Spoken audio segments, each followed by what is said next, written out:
السلام علیکم، آپ دیکھ رہے ہیں کہ نیوز ایچ ڈی، میں ہوں کرن خان۔ چلتے ہیں آج کی اہم خبروں کی طرف۔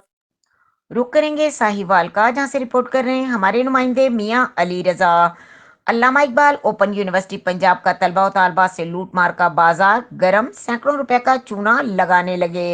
تفصیلات کے مطابق کتابوں کے لیے واچر جمع کروانے پر ایک ہی کتاب دے کر باقی کتابیں پینڈنگ چھوڑنے لگے۔ طالبات نے کے نیوز ایچ ڈی انٹرنیشنل سے گفتگو کرتے ہوئے بتایا کہ ہم نے کتابوں کے لیے واچر جمع کروائے تھے، جب کتابیں پوسٹ آفس کے ذریعے وصول کی تو اس میں 4 کی جگہ ایک ہی کتاب ہے، جو کہ ہمارے ساتھ سراسر زیادتی ہے۔ وزیر اعظم Pakistan, chief justice of Pakistan, وزیر اعلیٰ پنجاب، وزیر تعلیم سے اپیل ہے کہ اس معاملے کو دیکھا جائے تاکہ ہم اپنی تعلیم کو جاری رکھ سکیں۔